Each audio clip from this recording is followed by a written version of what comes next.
Walang kinikilingan, walang pinoprotektahan, walang kasinungalingan. Serbisyong totoo lang. Tourist bus mula Baguio City, bumangga sa isang puno sa La Union, 12 pasahero, patay. Mga sundalong naghahanda na sa eleksyon, inatake ng mga NPA sa Mansalay Oriental, Mindoro, 11 patay.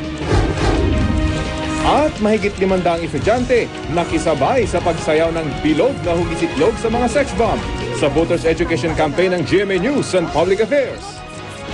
May bilog na hugis-itlog, may bilog na hugis-itlog.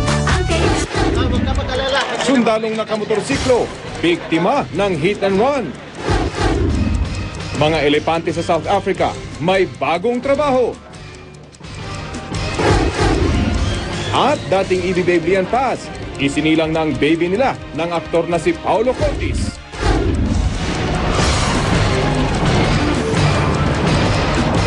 Mula sa GMA Network Center, ito ang 24 Oras.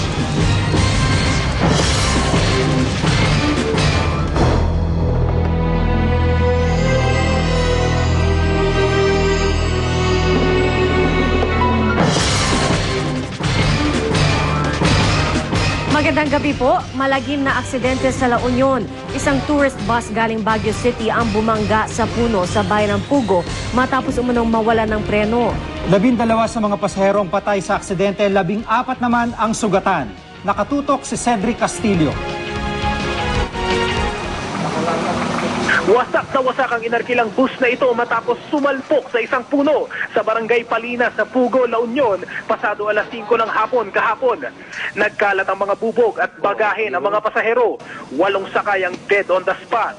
Kabilang ang isang hindi pa nakikilalang babaeng napugutan ng ulo sa lakas ng impact. Napansin namin na mabilis na itong bus na patakbo. Tapos may nakasalubong siyang tricycle, muntik na niyang nabangga pero huminto yung tricycle. Saglit lang, may nagsabi na nabunggo na rito yung bus sa tapat ng bahay namin. Galing umanong bisita iglesia sa Baguio City at pauwi na sana sa Santa Rosa, Laguna ang mga pasahero. Yung cause ng aksidente, ma'am, allegedly lost brake yung bus. Kasi sabi nila bago pa makarating ng boundary ng medyo mabilis na yung pagtakbo ng sasakyan. Inala sa Holy Family Funeral Home ang mga labi ng mga biktima. Ang mga sugatan sa Baguio General Hospital naman isinugod.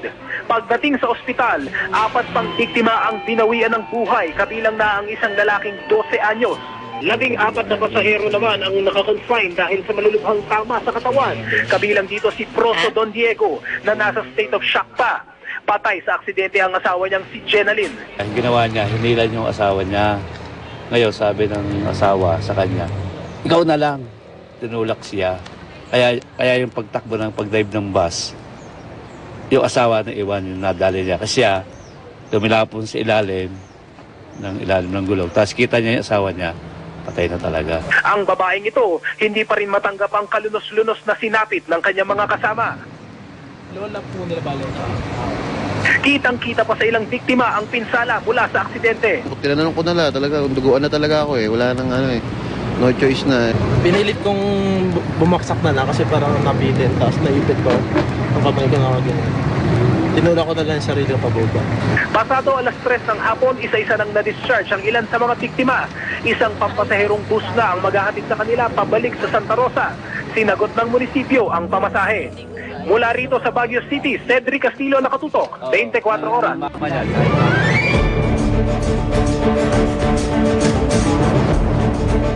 64 na araw bago mag-eleksyon, sa gitna ng paghahanda ng mga sundalo sa Mansalay Oriental, Mindoro, sinalakay sila ng mga miyembro ng New People's Army. 11 sundalo ang patay. Nakatutok si Dano Tingkuko live mula sa Calapan, Oriental, Mindoro. Dano? Pia, nagpapagaling dito sa Oriental Mindoro Provincial Hospital ang 3 sa 7 sundalong nasugatan sa engkwentro. Iniinda pa ni Private First Class Victor Embiago ang kanyang mga sugat. Tinamaan si Embiago ng bala sa likod na makaengkwentro niya at 20 pang sundalo ang mga miyembro ng NPA sa barangay Panaytayan, Mansalay Oriental, Mindoro kahapon ng umaga. Nasa pasok ko kasi ko po na medyo kinabahan din kasi may tama na po ako pero normal na rin po sa akin yan kasi ganun yung trabaho po namin. Kinabahan ka saan? Baka ma-lost blood po pa. Baka maubusan po ng dugo. Si Private First Class Anthony Araguelles, halos mabulag ng daplisan ng bala sa magkabilang pisngi. Kung ako sumusunod, magpanibagong buhay na lang o maghanap ng ibang trabaho. Siyempre, ang buhay niya nasa kabilang hukay na nga. Mahirap yan. Ako, kahit ako sa amin, hindi ako makatulog pag yung may operation sila eh. Yung mababalitaan ko na lang na palaban, mahirap yun eh. Si Private First Class Ador Sindol naman, inooperahan sa tama sa kanang braso ng aming datnan. Ang 4 na iba pang sugatan, hindi umano ganoon kalala ang tinamong sugat kaya nagpapagaling na sa kanilang headquarters. Pero ang 11 sa kanilang platoon, namatay. Sa tala ng 203rd Infantry Brigade, kasama sa mga namatay ang platoon leader na si First Lieutenant Ronnie Sipsip. Ayon kay Brigade Commander Colonel Carlos Kita, nasa kasagsagan na mga sundalo sa pagsasaayos ng seguridad sa lugar bilang paghahanda sa eleksyon nang salakayin sila ng NPA. Tumulong sa counter-offensive ang 2 pang platoon sa area na nagsasagawa ng medical dental mission. Nakatanggap sila ng impormasyon na talamak na umanong paninikil o extortion ng NPA sa mga kandidato. Hindi pa nila matiyak kung ilan ang namatay at nasugatan sa NPA dahil agad daw silang kinuha ng kanilang mga kasamahan. Pero aminado si Kita, posibleng na outnumber ng NPA mga sundalo kaya maraming nasawi sa hanay ng gobyerno. Pia, tuloy ang investigasyon sa kung ano ang tunay na nangyari. Pero ayon kay Colonel Kita, posibleng nagkaroon daw ng security lapse sa hanay ng mga sundalo pero kinukumpirma pa nila ito. Pia? Maraming salamat, Dano Tingkungko. Hindi na raw nagulat si Bangon Pilipinas Presidential Candidate Brother Eddie Villanueva sa pag-endorso ng 6 na obispo kay ang kapatiran standard-bearer JC De Los Reyes.